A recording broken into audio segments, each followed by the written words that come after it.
Thank you all. Of course, thank Accuracy in Media for this Reed Irvine Award.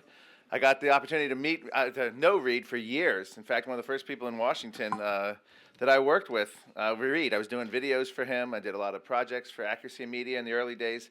And later, as an inspiration, went to work for Media Research Center, which was, would never have been possible without Reed Irvine's groundbreaking work. I really appreciate this award. So many people are behind this, and one of them actually is in the room. Craig Rucker of CPAC is here, who's the company that runs Climate Depot right there. Says Craig Rucker, who made all this possible.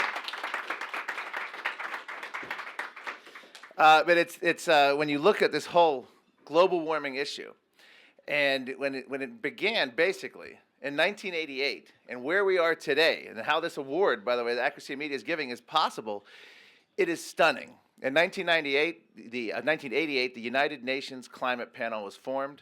That was the end of science and the beginning of politics when it came to the atmosphere. And it was pretty grim business all the way up until pretty much 2008, when things really started to turn. But even when I joined the Senate in 2006, it was amazing because everyone was at their high point, but they had already put the seeds of their own destruction in. They chose, God knows why, they had two spokesmen for their cause. The United Nations, which the American people institutionally distrust, and Al Gore, one of the most divisive political figures in American history. A man who the closest presidential election, you're going to put him up as your spokesman. Someone who claims there's no debate, someone who's essentially arrogant, won't debate anyone, who as early as 1992 declared the science was settled. Well, Al Gore was the seeds of their own destruction, because by putting him as the face in the United Nations, you were never going to get more than at most half the American people to support your cause. And if I was a PR person advising the global warming movement, I would have said, you're using the UN and Al Gore? Are you nuts?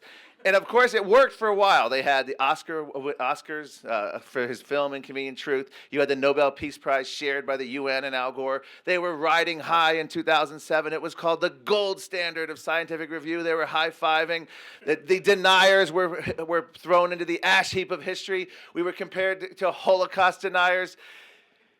And then something started happening. And I credit Gallup News Organization with this. By early 2008, the Gallup poll editor came out and said, well, something's going on here. The more we're talking about global warming, the more Oscars are given, the more Nobel Peace Prize are given, the more ABC News Bill Blakemore, the more CNN pounds the alarm, the public are growing more and more skeptical. And this started in 2008, and it just kept continuing and continuing to the point where the fall of 2009, more Americans believed in haunted houses than man-made global warming. And I'm not making that up. Science wins in the end. And this is before ClimateGate. And I don't know, it's incredible timing. Again, thanks CPAC for making this possible. Thank AIM for this award. But when I started Climate Depot in March of 2009, it was the equivalent of starting an anti-communist website in March of 1989. And then in November, the Berlin Wall falls. I'd love to take credit for it, but, but it was good timing. But going right now, it is just, the entire movement is in tatters. It has literally been exposed as subprime science, subprime economics, subprime politics. The bubble has burst. There's no other way to put it. Across the board, even Katie Couric, CBS News, is covering this, questioning the UN conferences. The New York Times is being forced to do a little bit of coverage. The UK media deserves actually probably the best award coverage, whether it's the UK Guardian, UK Times, UK Telegraph. They have been pounding this on a daily basis while the American media remains silent. So there's much more work for Accuracy in Media to do to pound the American media. They're going to eventually have to cover it. But what they're going to try to do is scapegoat it. There's going to be some resignations, and they're going to say, well, now we're reforming it. But you can't get past the basic science. I have a quick PowerPoint I want to run through here of some of the absurdities as this movement utterly and completely collapses around them. And one of the things that happened when I joined the Senate Environment and Public Works Committee in 2006, by the way, I'd worked for Rush Limbaugh from 1992 to 1996 as his man in Washington. And they were talking, Wes and Don were talking about the media back then. I would go to events in Washington, and the media, the Democrat politicians and their staff would have no fear of the media in 1992, 1993, 1994. And that quickly changed years later, but they had no fear of the media because the media wasn't aggressive. You go up to Republican politicians with a press pass, and they'd be like, "Oh, who are you with? I don't want to talk to the media," because Republicans were bashed. All you had were the three networks, PBS and CNN. Well, by the time, in 1992, Paul Weyrich launched America's Voice, or NET, and then Fox News came online in 2006. By the time 2000 came around, and now moving to 2010, now you go to Washington, and it's the Democrats running scared of the media because the new media has taken over. So this was all started by Reed Irvine in 1969. And it was amazing to witness that sea change here. And again, in 1993, the Clinton White House seized my television camera for Rush Limbaugh, the television show.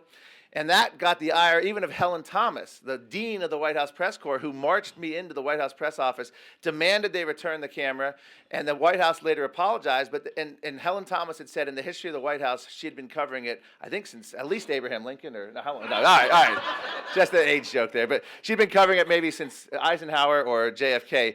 And no president had ever seized any television equipment like that. Not even the hated Richard Nixon, who they referred to as King Richard. But Bill Clinton did, and actually ABC News and NBC News actually covered it. Andrea Mitchell, just to show the shock, but it's an indication of even back then, what? There's opposition media in the White House? Take his camera. I mean, that's the level of how far we've come since 1993. But as I mentioned, the Berlin Wall, that's where we are right now. This is scientific freedom. This is the United Nations being exposed again and again and laughed at, all the upper echelon. The ClimateGate scandal was the United Nations climate scandal because all those scientists were all top leaders in the United Nations. But here's what I like to do in the presentation of people on global warming. All you need to know about the science of global warming is this quote: "Global warming cap and trade, the most significant revenue-generating proposal of our time." And that was in the Washington Post, Ben Cardin. That has been the underpinning. It's a political movement. It is not a scientific movement.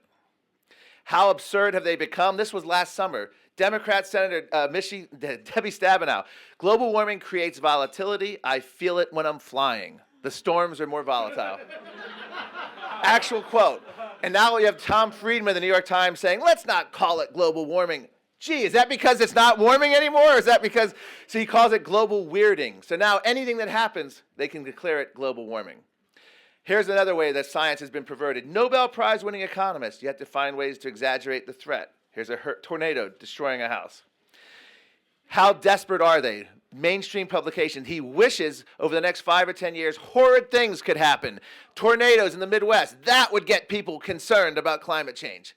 They've reached a level of desperation, again, before ClimateGate, before all these recent scandals. This is last summer. I like to say the global warming movement was dead before ClimateGate hit. All ClimateGate did was withhold the embalming fluid, and now the corpse is rotting for us all to see. This is David Bellamy, classic example, a UK scientist, big believer in global warming, reversed himself about 2005 when all the ice core data and new scientific information came. His new line is, the science has quite simply gone awry. This was a believer who became a skeptic. It's not even science, it's anti-science. When you have people wishing for death and destruction on their fellow Americans through tornadoes, that's anti-science. Some of the other honors. I thank Accuracy in Media, but I also got some other honors here. Rolling Stone magazine, Climate Depot, they named me one of the 17 climate killers, one of the planet's worst enemies. And they called me Essential Cell, the denial machine. Again, the reference to the Holocaust, that was Greenpeace. But the media, led by Rolling Stone, a couple other outlets, ABC's Bill Blakemore, Scott Pelley of 60 Minutes, who openly won't interview any scientist skeptical of global warming because he said it'd be the equivalent of interviewing a Holocaust denier if he was doing a segment on the Holocaust. This is the level of media we still have. He's still considered their top CBS climate correspondent. These are just some of the more honors named 5 criminals against humanity. All of these phrases they put in to seek intimidation. And this is what we found out in the ClimateGate emails. But there's Mother Nature fighting back. Here's a picture of the Capitol. And wait, what are those people doing? Are those protest signs? Whoa, big DC snowstorm greets largest public protest of global warming ever. We had a blizzard hit the UN conference in Copenhagen. And my favorite headline, Pelosi snowed out of DC global warming rally. We call it the Gore effect. Just so you know, the United Nations, these are some of the comments. The climate bill leads to global governance. We talked about the taxes. We have international bean counters, bureaucrats, chomping at the bit to regulate CO2. Because if you regulate CO2, you control everything in life. Remember what I said about the science, and we talked about the economics? Well, here's Timothy Wirth, 1988. Even if the theory is wrong, we're doing the right thing in terms of economic and environmental policy. In other words, we knew decades ago, to hell with the science. It's all about what their politics were and what their ideology was and what regulations they wanted. They didn't care about the science. This is amazing. This guy's a huge global warming believer, but he knows that the movement's solutions, most of the green stuff, verging on a gigantic scam. And this is a believer in global warming. So even the warmest believers are disgusted by the practices of the solution people that come around in Washington. You know it's bad when John McCain is bailing out of global warming. He's now claiming, and this is not made up, he just claimed a couple days ago that he didn't even support a global warming bill despite co-authoring two, one in 2003 and 2005. He's stunned his former aides with his newfound skepticism.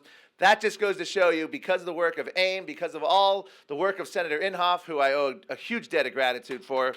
He stood on the Senate floor, and thank you, yeah. And Senator Inhofe, who was chairman of the Environment and Public Works Committee until Barbara Boxer took over, stood on the Senate floor and called man-made global warming one of the greatest hoaxes in modern times in 2003. And you know it's now politically expedient to be a skeptic when John McCain is running scared. And it's also worse. Al Franken of Minnesota bailed out on the climate bill last August. Again, before ClimateGate. You know it's bad when Democrats like Al Franken are bailing. How bad is it? Al Gore is met by hundreds of protesters, whether it's in Oregon, Florida. The bloom is off the rose here. It's amazing to watch this. All the local coverage in both cities was all about Gore being booed and chanted, and his silly message was ignored. Here's what I mentioned about more Americans believe in haunted houses. 37% to 36%, according to Gallup. Again, that's scientific progress. The more they try to scare us, the more it grows. But here's what I'll leave you with. The history of failed eco-alarms. We knew there was a global cooling scare in the 70s. We've had overpopulation fears. We've had the chemical fears, alar apples. We've had all the scares on pesticides. Resource scarcity, people predicting famines.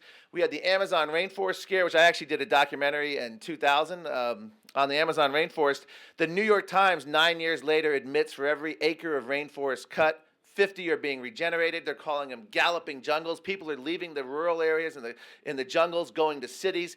And they quoted a scientist saying, maybe it wasn't such an urgent cause after all. Well, gee, thanks for telling us after Sting's rainforest concerts, National Geographic specials, Disney films scaring children. But the question is, as global warming collapses, what's the next eco scare? They always have to have one. What's up next at bat? Anyone want to guess? Air? Close. That's a good one. Air is good. Guy's face is blue. No joke. UK Green Party test marketing the next eco scare. There exists a more serious crisis than CO2. Yeah, the oxygen levels, human activity has decreased them by 1/2. This is a test market. They're trying this out. Plastics. Remember The Graduate? Plastics. Laurie David, Al Gore's producer. Plastic waste is in some ways more alarming for us humans than global warming. They're already thinking ahead. Tarot cards. Why am I showing you a tarot card? Because we have insane people in high office. Energy Secretary Chu, and that he honestly said this, June 28 of last year, at no other time in the history of science have we been able to say what the future will be 100 years from now. Science is on his shoulder, speaking in his ear. He actually believes this. Imagine if we had a cabinet secretary in 1909 America saying, well, science is telling me what the world's going to be like in 2000. We'll know the climate. We'll know the energy mix of our economy. We'll know all the resource management. He would have been laughed out of 1909 America. Today, he's taken seriously at congressional hearings. I don't understand it. And my reaction was, shouldn't Secretary Chu be touting these predictions and his certainty of the year on a boardwalk with a full deck of tarot cards? That's the level of science he's promoting here. Japanese scientist, man-made climate fear is now akin to ancient astrology. This is one of my favorite quotes, Frank Tipler, a physicist.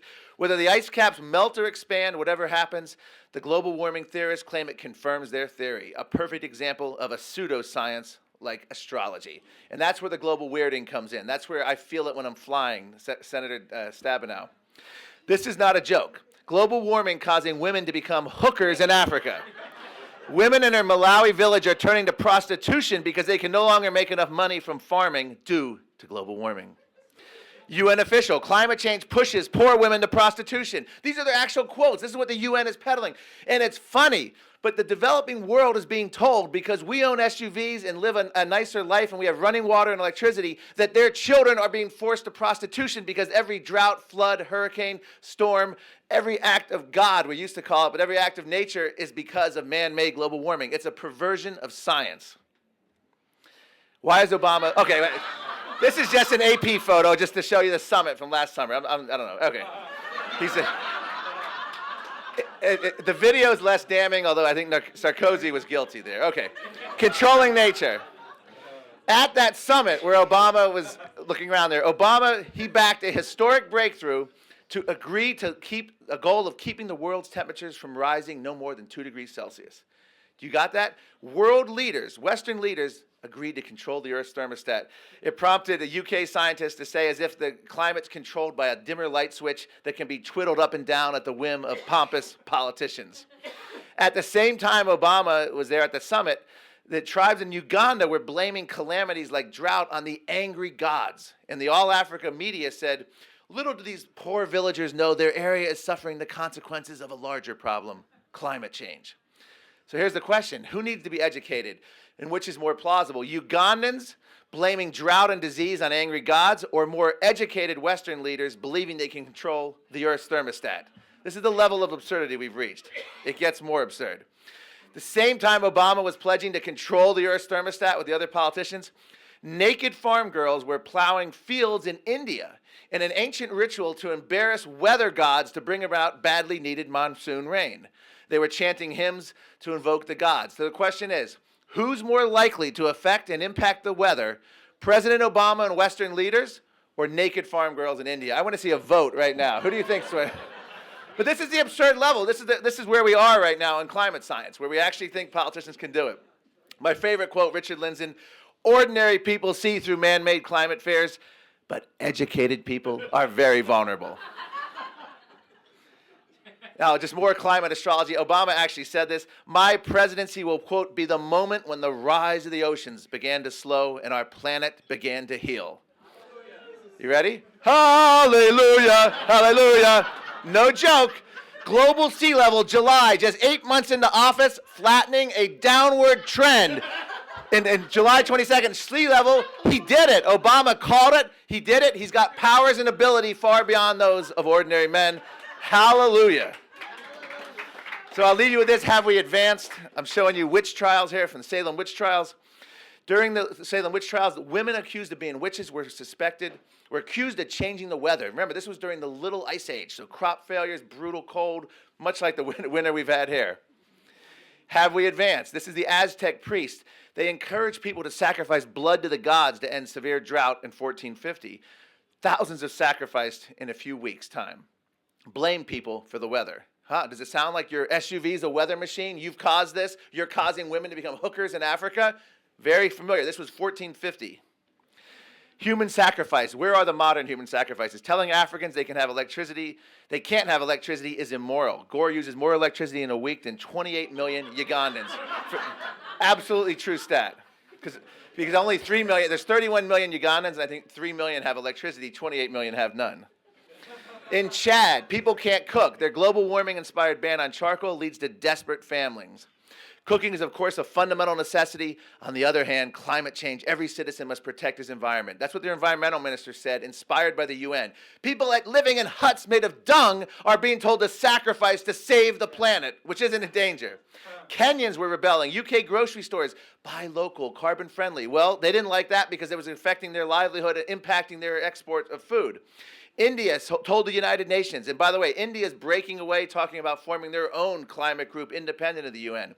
It's morally wrong to reduce emissions when 40% of Indians don't have access to electricity. Think about that.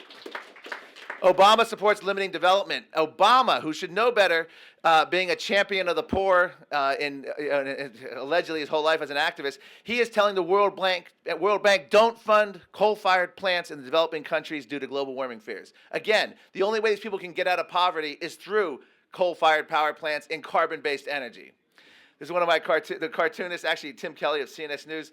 It's a little bit hard-hitting, but this is it. Al Gore talking to a dying baby. Your carbon-light lifestyle is an inspiration.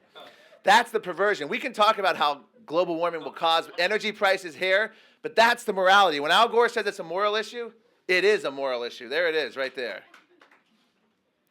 Finally, carbon-based economies are one of the greatest liberators of mankind in the history of our planet. Let's not demonize CO2. It's not pollution. Let's laugh at Barbara Boxer the next time she claims it is pollution.